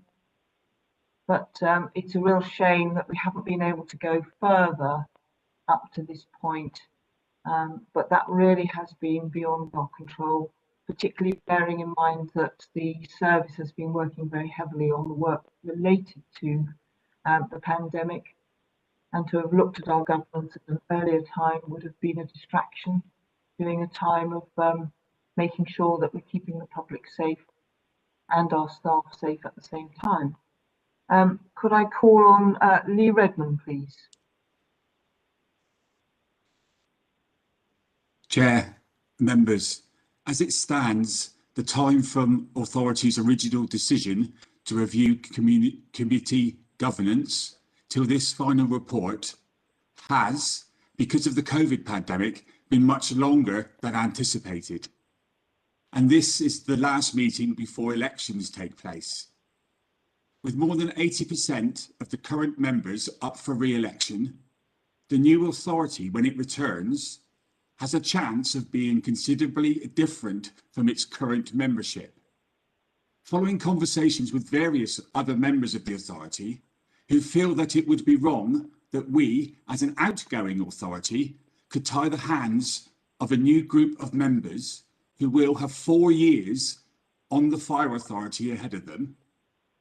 I know that one of the concerns around getting this decision taken was in preparation for an incoming inspection. I suggest that we have shown a good intention to make change. We can evidence our reviews, and a small delay would allow our decision making to include any guidance from government. Chair, I'd like to move that the authority notes the report and agrees to defer the final decision on potential alternative governance arrangements, as this will provide the incoming authority, post-May 2021 elections, the opportunity to shape its own future. The authority recognises the extensive work carried out by the Working Party on behalf of the authority to explore alternative governance arrangements, and thanks the members, officers and the Centre for Governance and Scrutiny for their part in this important work. Chair, I move. Thank you. And could I call on a seconder for that, please? I'm happy to second that, Chair. And that's Linda VJ? Yes. Thank you. I'm now going to open that up for general discussion and debate. I've had one member indicate in Julian Brazil. Members, if you wish to discuss this point or wish to speak, please could you indicate? Could I call on Julian Brazil, please? Thank you very much, Sarah. Yes, I hear what Lee had to say there. The problem that I've got with that is, from my experience of these kind of issues, is, and if I put it quite bluntly, is turkeys don't vote for Christmas, and the idea that we're going to have a new authority with a number of members on it that are then going to vote to decrease their number or to decrease the number of committees and things like that. You know, I think that there are other factors at play. So I would encourage the authority to take the decision now, so that when the new members of the Fire Authority are with us in May or June, coming May or June, that they have that straight away that they're starting with a with something, the decision has already been taken. So I would encourage members to support this paper as it is, and to reject the proposal at the moment. If I may, Sarah, I'd like to wait and see how the debate goes, you know, depending on how this vote goes, obviously, and then see what happens, and then come back to do this. If it's lost, then we then move on to the motion as is in the paper. Thank you. Thank you for that. I've got Councillor Healy and Councillor Thomas who've indicated they wish to speak. Can I speak as well, please? Yep. So could I call on? So I'm just double checking the other names. So just three. So could I call on Mark Healy, then David Thomas, and then Anne Brown? Yes, thank you, Madam Chairman. I'm having issues now. I can see your names, but nothing else. But maybe you don't want to see. I don't. You can see my face, not. But never mind. I actually concur with what Councillor Brazil has just said. I take on board what Councillor Redmond said earlier on. But I think we've got a duty of care to whatever happens after May. That, and I'll quote Councillor Brazil, if I may. Voted turkeys for Christmas. I think we have a duty as an authority to actually, you know, pursue this totally. And I'd like to point out that, bearing in mind, there is an outfit called the Home Office in the background that want to see change. And I'll take your words, if I may, Madam Chairman. Yes, it's been a long time coming, a number of 2 to 3 years possibly. I think those members, like myself,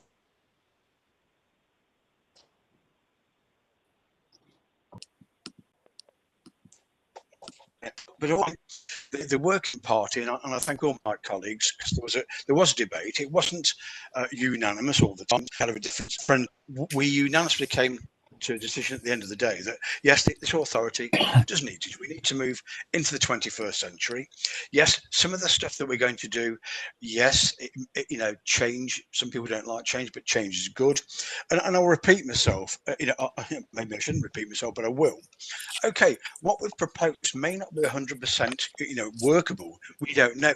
What we've done, we've come up with the embryonic format of things to take this authority and the committee structure, whatever it may be, into a different place, a place that we can work differently.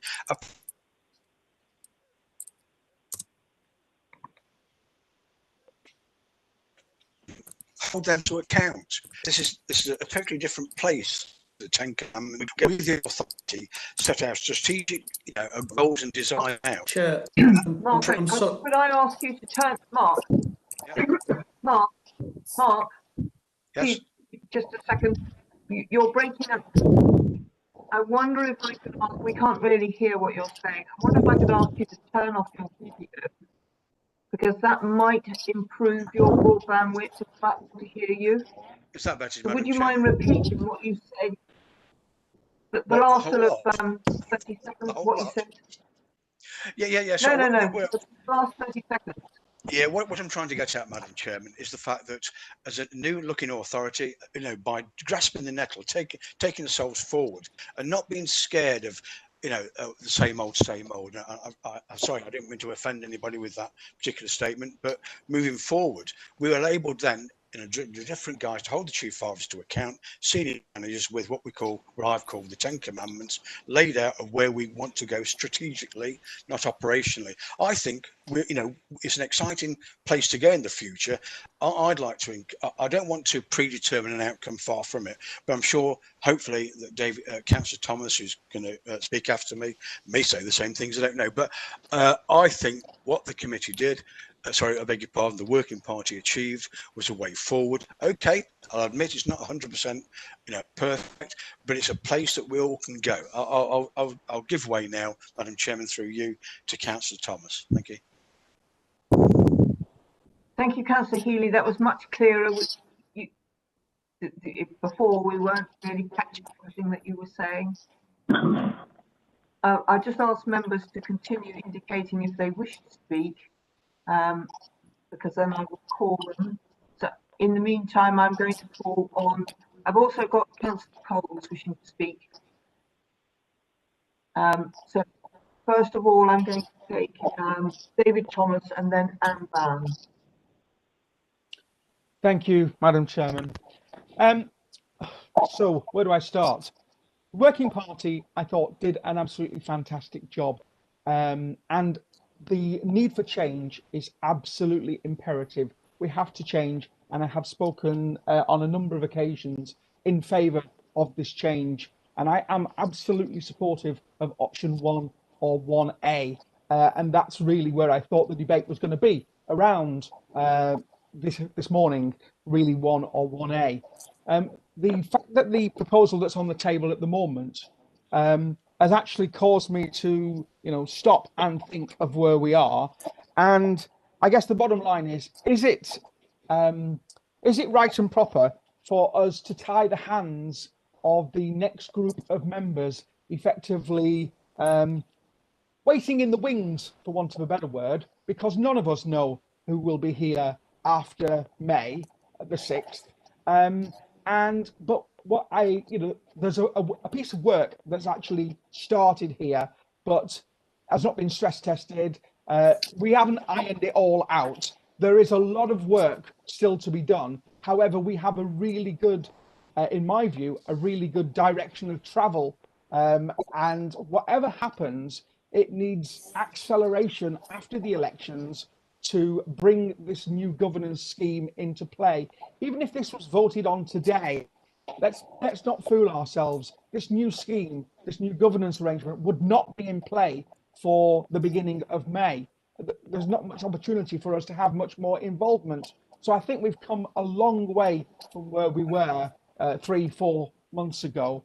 However, I am supportive of effectively, in principle, 1A, but allowing further refinement, further work, further stress testing to be done by the new administration, whatever that looks like, in order to make sure that they have something that is absolutely 100% workable, and we haven't left them in a situation with something that we think that we've covered all the bridges, but there's no way of knowing until we actually start to stress test it. So I am supportive of the motion that's currently on the table this morning, Madam Chair. Thank you very much indeed.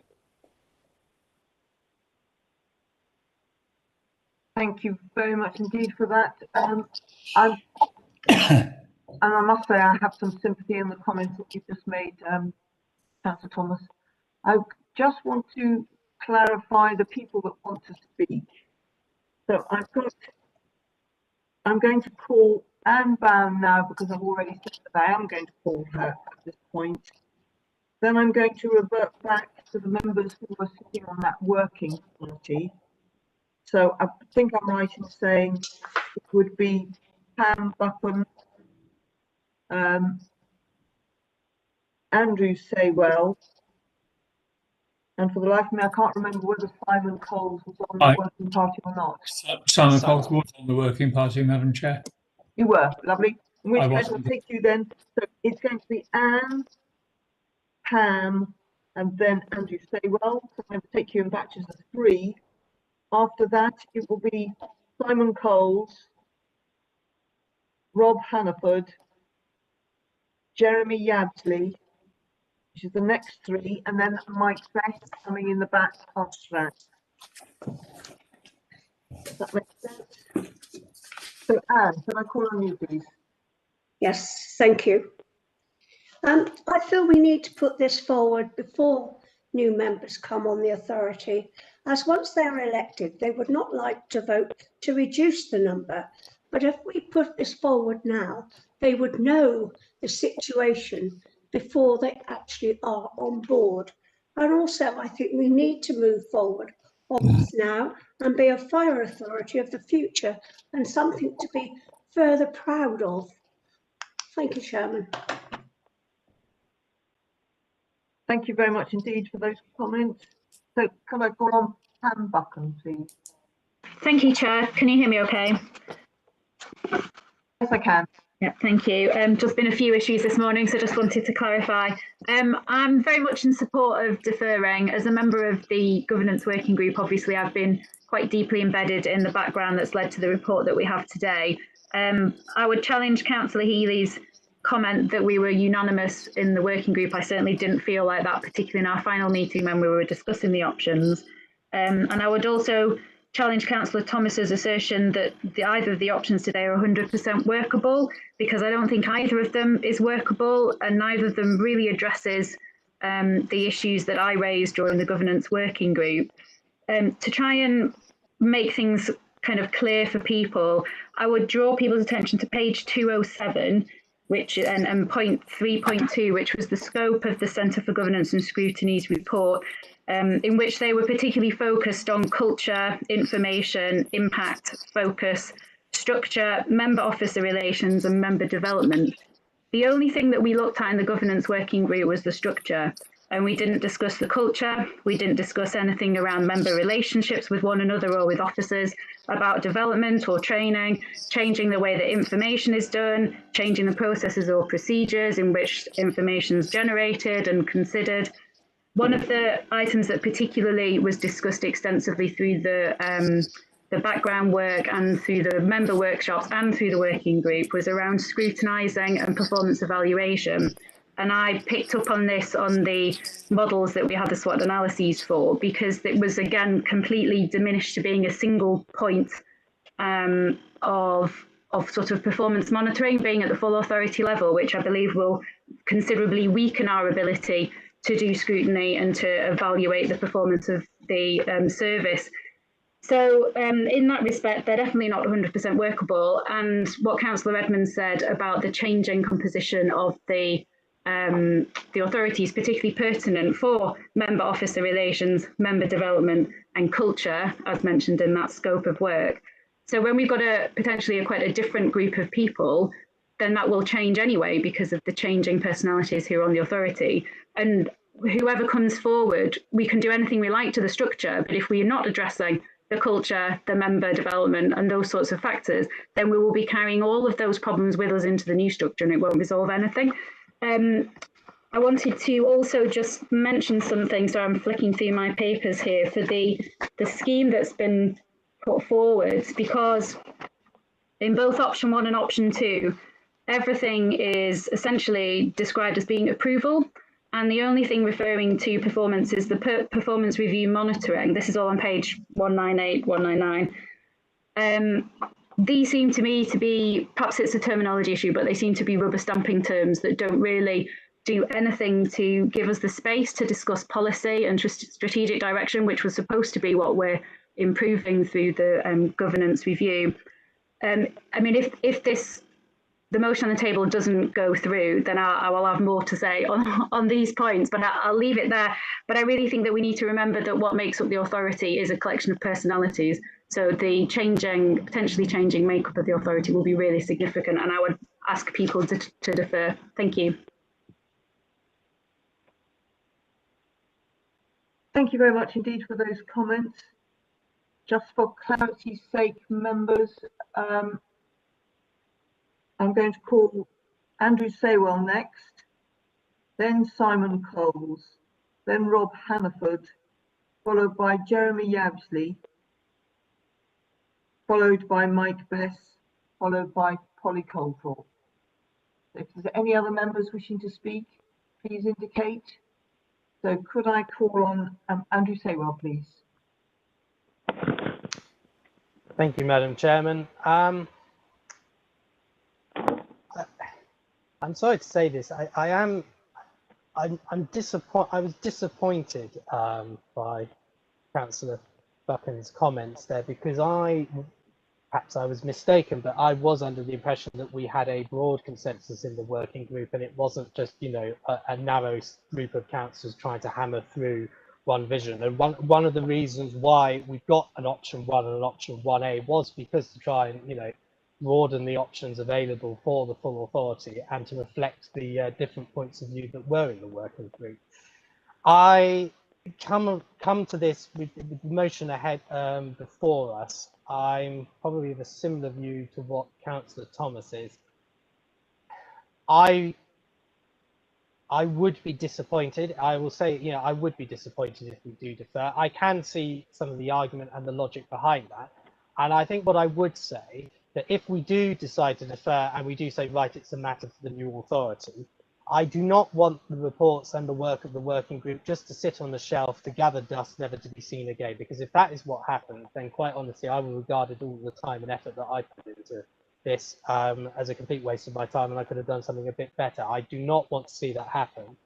And I think it should also be said, the message should go back to our constituent authorities that there is likely to be a major change in the governance of the fire authority. It is likely to lead to a reduction of members. Even if we defer this decision today, it's going to be top of the agenda for the new fire authority to decide. And therefore, when our constituent authorities are making appointments to the fire authority, they should be clear to those members who are appointed that some of them may only be there because changes are going to happen to the government structure, that some of them will only be there for a short period of time. At least that way we can hopefully try and mitigate any kind of you know, attempts then to not make any change at all.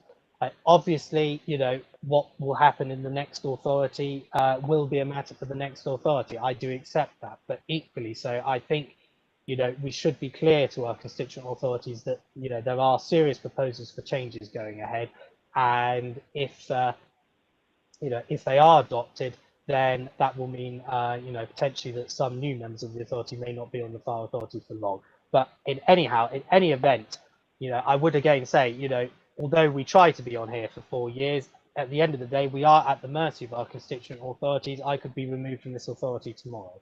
And we have seen this during the 4 years. I've seen members join and then leave pretty rapidly. But I think that message should go back out to our constituent authorities. Thank you, Councillor Saywell, for those comments. So the next speaker is going to be Simon Coles. Thank you, Madam Chair. I'll be fairly brief. There's no doubt that change is needed and change is coming. However, I do support the idea that because we have the potential to change up to 80% of the membership of the authority, that we should have in the background the very first thing on their agenda when they join the authority post the May elections is these reforms, because change is necessary, change will happen. But I support the motion on the table currently because I think it's the right thing to ensure that the new authority, however that's constituted, and whatever members there are, that won't be all of us that are on it at the moment. Or at least I'll be incredibly surprised if it were. But so I think that we should not tie their hands before they start. So I will be supporting the motion that's on the table. And yes, I do want to see change. And yes, I do want to see change in the very first meetings of the new authority post the May elections. Thank you, Madam.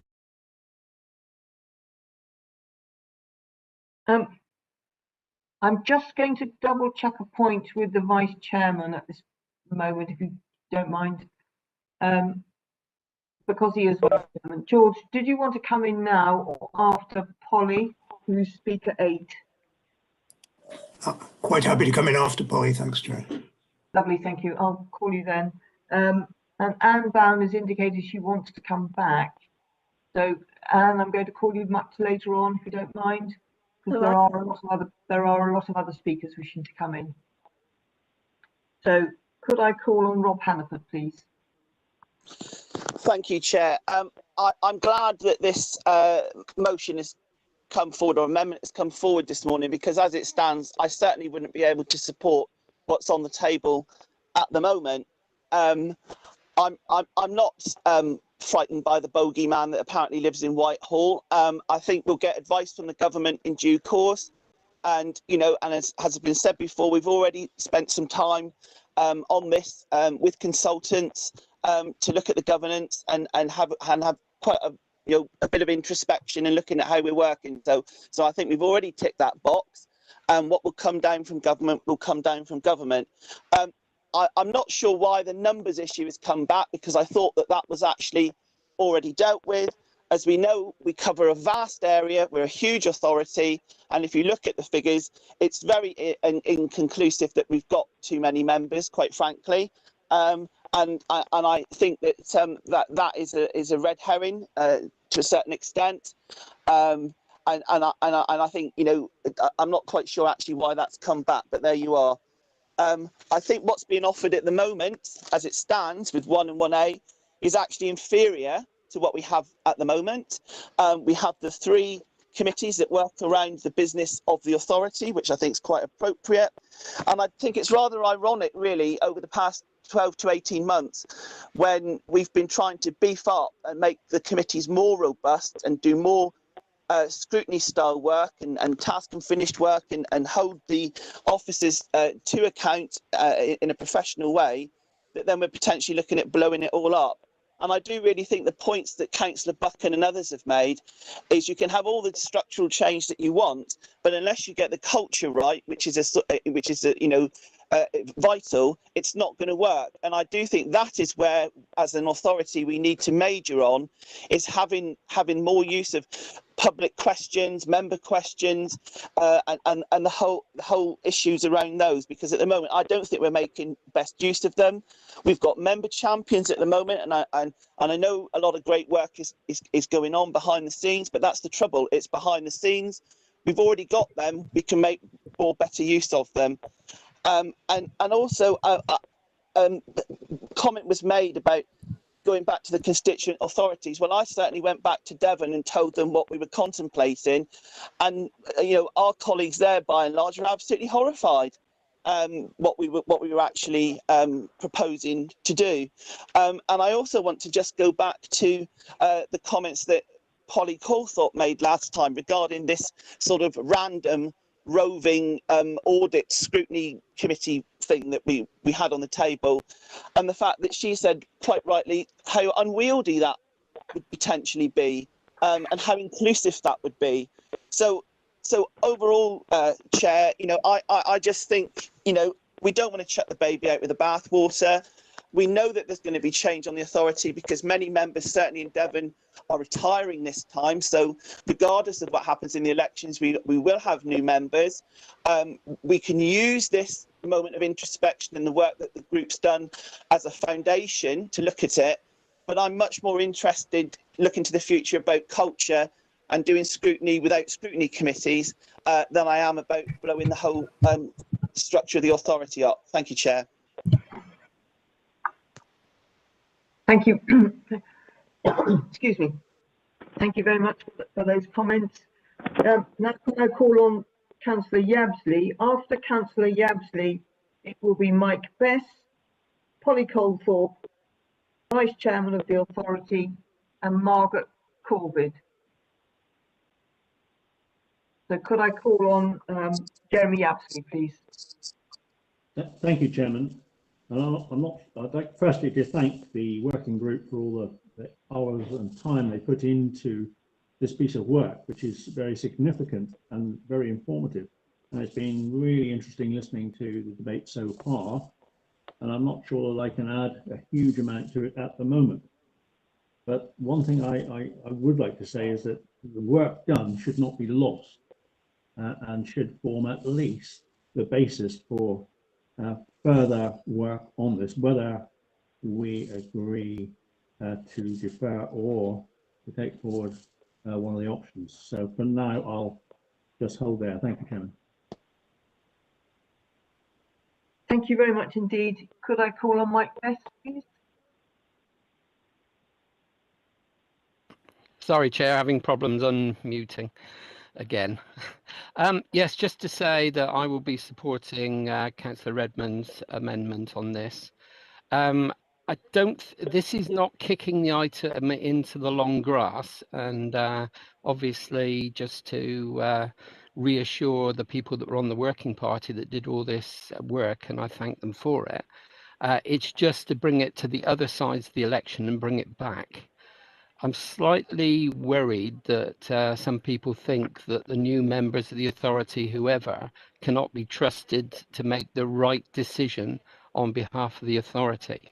I find that slightly uneasy. But also from the point of view, the report goes on later stages to reallocate numbers, especially in review of Somerset, as most of you will obviously know, that we're heading towards unitary, whether 1, 2 or whatever. So representation from Somerset, I would feel uneasy to allocate new numbers at this stage. But anyway, I will be supporting Councillor Redmond's proposal. Thank you very much indeed. I just want to make some clarity on those who are going to speak next. So it's going to be Polly Colthorpe, George Wheeler, Vice Chairman of the Authority. Anne, if you want to come, sorry, I'll call you Anne later because others. Yes, please. First. I will call you, but after all the new speakers. So it'll be Margaret, then Jeff Trail, and then Anne. So could I call on Polly Colthorpe, please?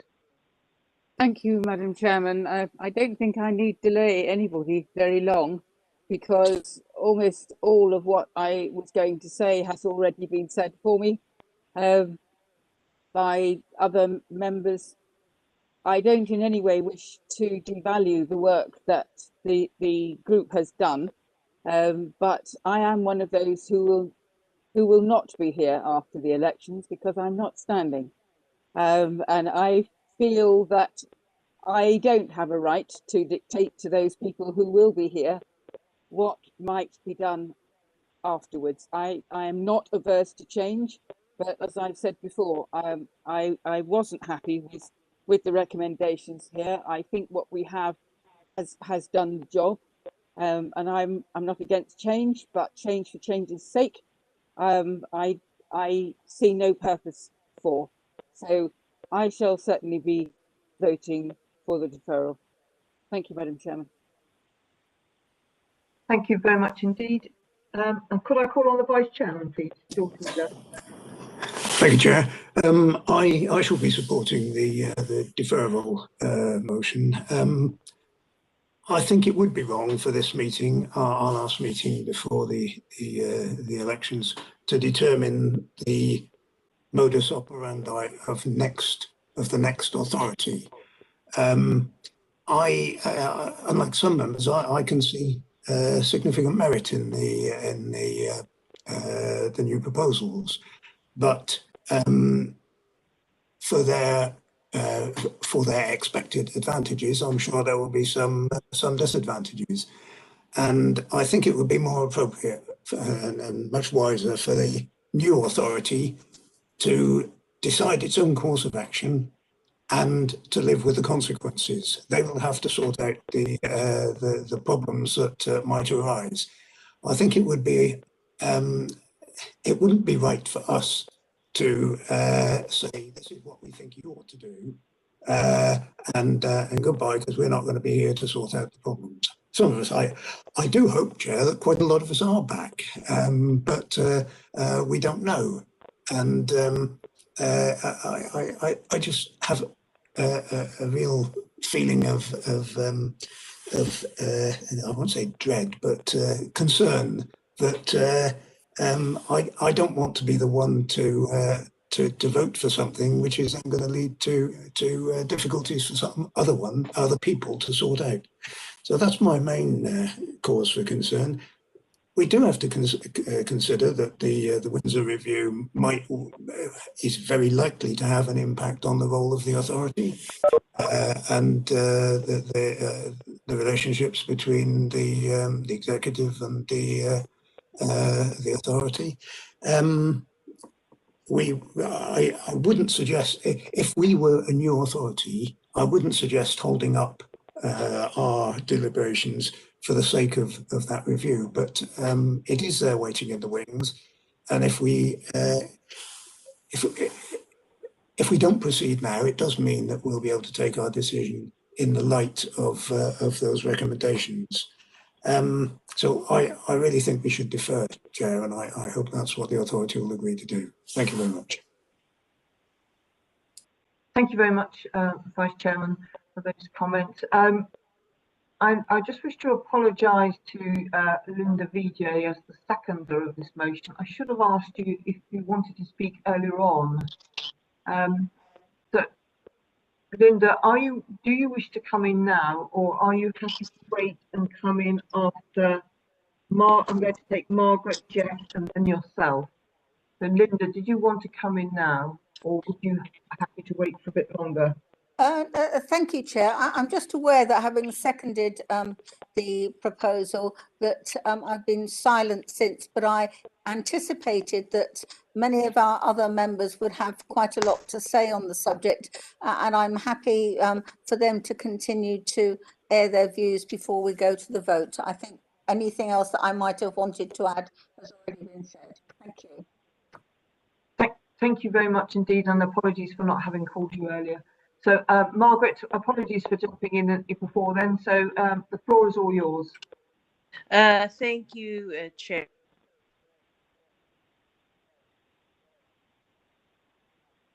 Could I suggest you turn off your camera?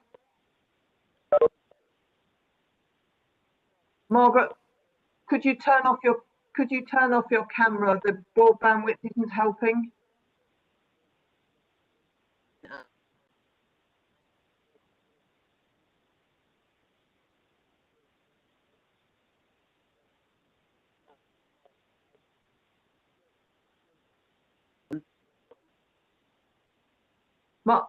Margaret, I'm really sorry.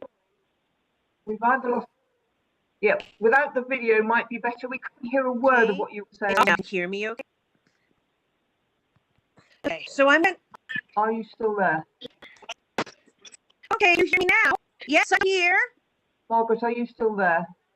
Yes, I am here. Good. We can now hear you. We couldn't hear you before. Please carry on. Great. We didn't hear anything from you yet.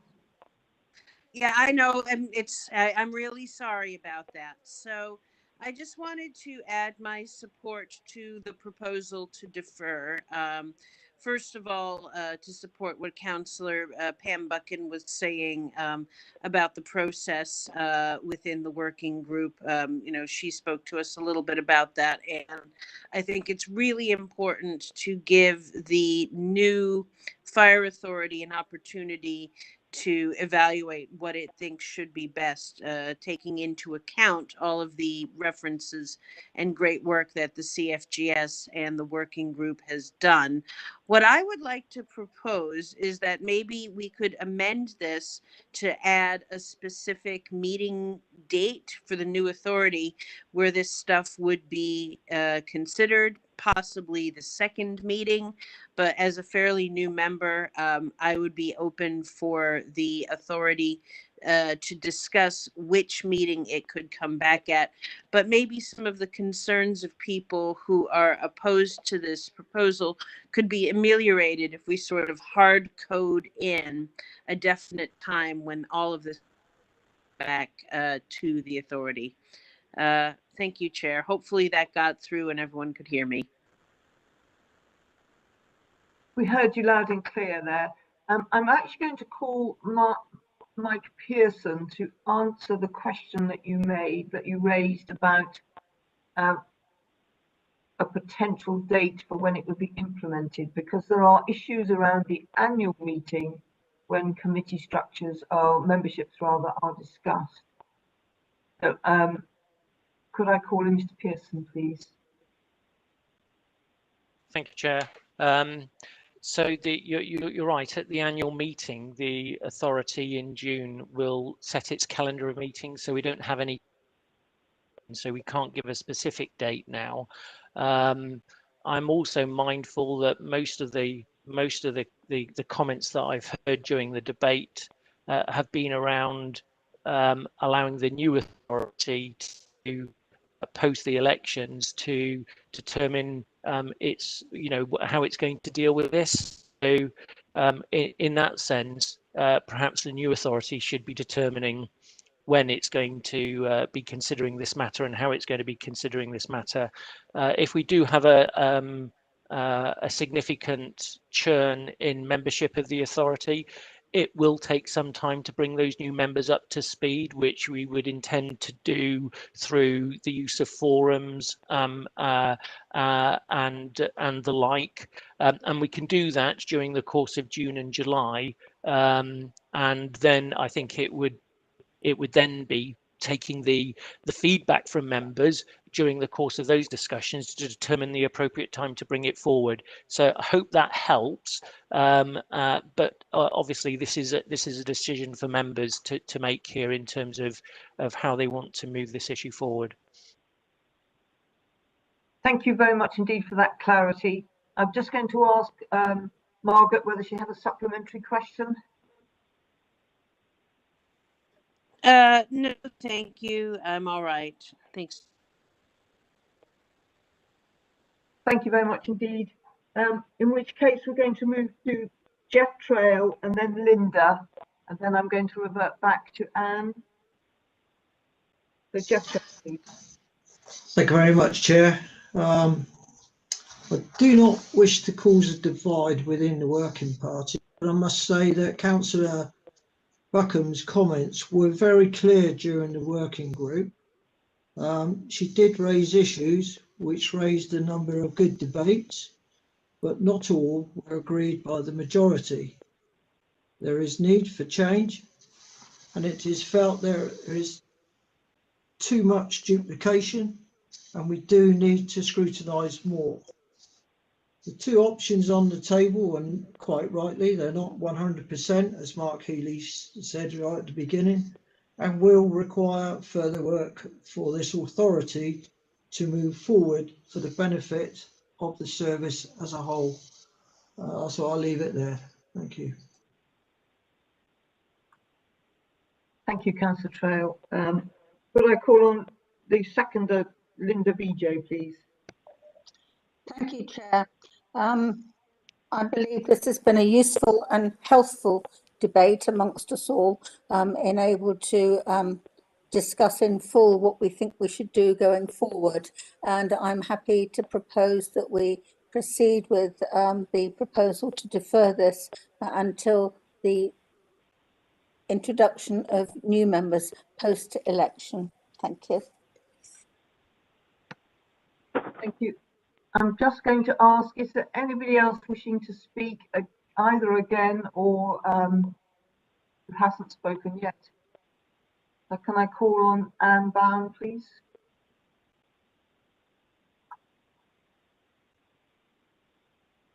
Sorry, thank you, Chairman. I'm concerned that if we don't take, excuse the expression, the bull by the horns now, then the government will step in. And I don't think this is a red herring. I think this is what will happen. And we've had plenty of discussion on it. I haven't been involved with the discussions, but I know very well there's been lots of discussions that have been going on. Why are we debating this? Why aren't we just moving forward with it? I really don't agree with the alternative recommendation. I just think we should move forward, get it in place for the new council. At least they will know what they're coming into. Thank you, Chairman. Thank you very much indeed. I haven't got anybody else indicating that they wish to speak. So before I call on the proposer, Lee Redmond, to sum up, I just want to comment about the quality of this debate. And I'd like to thank members for the clear and concise way that they've taken up this challenge. Firstly, actually, I'll go back a stage to thank the Working Party for the immense amount of work that they've done on this particular project. It is valuable work. I think that there hasn't been a single speaker this morning who hasn't said that we need to have some change. I think the one element for me that has been missing is the fact that we haven't been able to road test either option 1 or option 2 ourselves.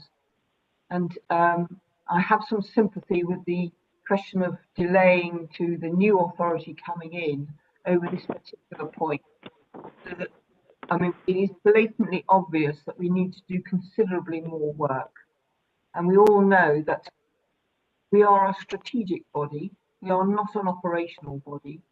And it is important in part of this work of reforming the way we govern ourselves and our performance, that we seriously look at the strategies that we wish to set this service through the Chief Fire Officer and his excellent executive team, so that we are clear about the rule, not the rules, but the way in which this authority needs to function.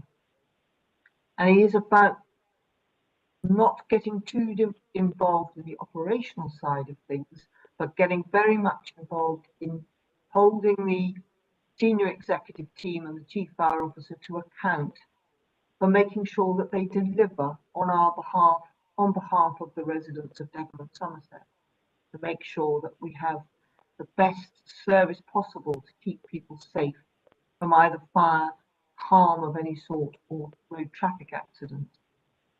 And it is about that accountability element that both sides, both the authority working on behalf of the public and the service, making sure that the best possible delivery of services is happening across our counties. So I have heard various people commenting about, on our printed paper on page 189, which is the C, which is to reduce down the size of the authority. And nobody has made any amendments on that. But I just leave that up in the air in case anybody is considering bringing that forward at this point or not. Particularly bearing in mind any changes that might be happening in Somerset over the unitary or unitaries that might happen. So I've had my say. I'm going to now ask the mover of the recommendation, Lee Redmond, to sum up, please, before we go to a vote. And just as a warning, I'm going to ask that probably it's going to be a good idea if we have a roll call, not a recorded vote, just a roll call so that we're clear about how we're voting. So I think it's going to be difficult to count it in any other method. But I'll come back to Mr. Yates in a minute on that. Could I ask Lee Redmond to come up, please? Thanks, Chair. Most of us in this room have been involved with roll calls, one form or another, with budget settings for the last week as it is, so another one wouldn't hurt. Chair, thank you. In response to some of the comments made in the debate, a decision taken now will impact and potentially hinder new members. We would want to shape our own future. Why affect others? Forgive me, but we're not turkeys or authoritarians. We are councillors and part of a democratic process. We would have wanted to pressure test this and been in a position to hand over a working model. COVID has meant that that was not possible. It has been said that the Home Office wants to see change. No one is disagreeing with that potential, but we don't know what they want yet. So there's no rush. A deferral would allow Home Office guidance to be considered rather than potentially force us into a second change to implement their guidance. The Working Party did an amazing job. As one of the contributors has said in the debate, a lot more work is still to be done. So let's give them, as in those coming in after us or us returning, the chance to strength test proposals and get it right. In my opinion, the paper is detailed, but still leaves gaps. A broad consensus on the Working Party is not unanimous agreement.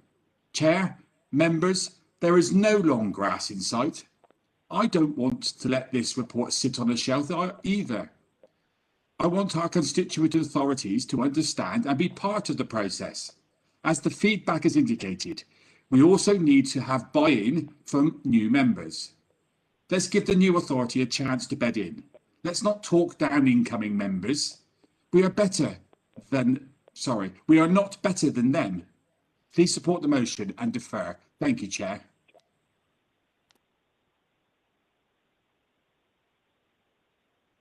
Thank you for that. So, Mr. Yates, what is going to be the easiest for you, to do a roll call or to it will be easier to do a roll call, and just before that, I will put on the screen the motion. Thank you very much indeed. I think that will make life a little bit easier, so bear with me a second.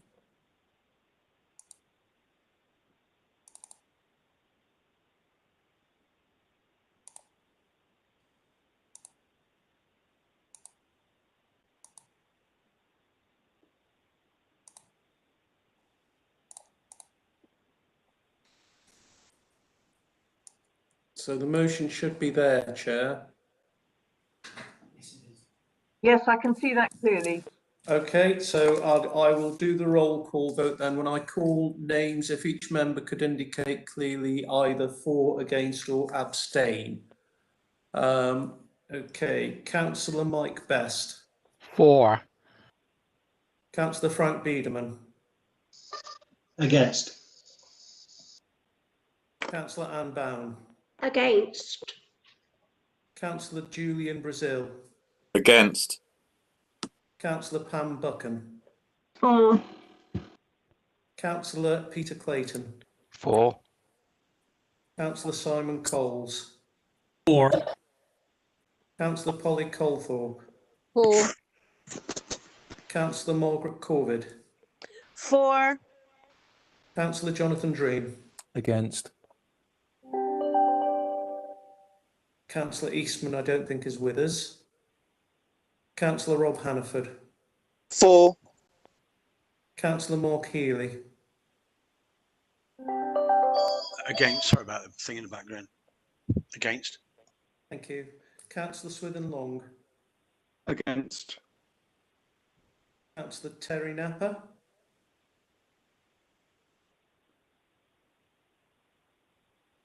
Councillor Napper. Against. Councillor Ron Peart. For. Councillor Percy Prowse. For. Councillor Ray Radford. For. Councillor Sarah Randall Johnson. For. Councillor Lee Redman. For. Councillor Andrew Saywell. Against. Councillor David Thomas. For.